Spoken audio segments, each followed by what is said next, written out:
Guys welcome back to the channel. જય શ્રી કૃષ્ણ. કેમ છો? આજે મારી ટ્રેન છે 11 વાગ્યાની. મોસ્ટ ઓફ બધો સામાન તો પેક જ છે, હવે ખાલી નવાનું બાકી છે એટલે હું ફટાફટ નાહી આવું. જમવાનું પણ લઈ લીધું છે, બધો નાસ્તો પણ લઈ લીધો છે, કારણ કે દાનુબેન હોય એટલે બધું લેવું જ પડે. અને મારા મમ્મી પપ્પા પણ મારી સાથે આવે છે. મારા પપ્પાની ત્યાં આગળ દવા ચાલે છે ને, તો એમને બતાવવાનું છે, તો એ લોકો પણ મારી સાથે આવે છે. મારા મમ્મી પપ્પાની ટિકિટ તો કન્ફર્મ છે, પણ મારી ટિકિટ વેઇટિંગમાં છે.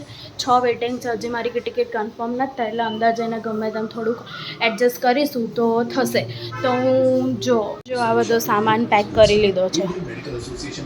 લઈને આવી હતી ખાલી એક આ બેગ અને આ બેગ. મમ્મીના ઘરેથી જઈએ એટલે સામાન તો હોય જ. મારા સસરેથી થોડું આવ્યું અને મારું એક આ વિમલનો થેલો અને આ વિમલનો થેલો, બંને સામાન એક્સ્ટ્રા છે. મારા મમ્મી પપ્પાની એક જ બેગ છે.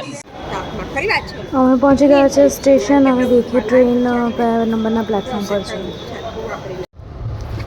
અમે આવી ગયા છે. દાનુબેન થોડી મસ્તી કરીને થોડીક વાર સૂઈ ગયા હતા. હા, દાનુ ઉઠી ગઈ છે. બહુ શૂટ નથી થયું, કારણ કે દાનુ બહુ હેરાન કરતી હતી એટલે બહુ શૂટ નહોતું કર્યું. થોડું ઘણું શૂટ કર્યું હતું. સામે છોકરો છે હતો ને, એની સાથે દાનુ રમતી હતી, તો એવું જ થોડું બહુ શૂટ કર્યું હતું.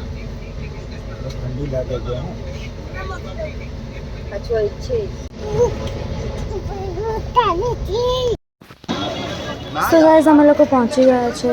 આ રહ્યા પિન્ટુ શેઠ અને કોણ આવ્યું તો હવે કોણ આવ્યું તમને કેવું લાગે જરૂરથી કહેજો. Please like share subscribe to the channel. Bye bye. Thank you.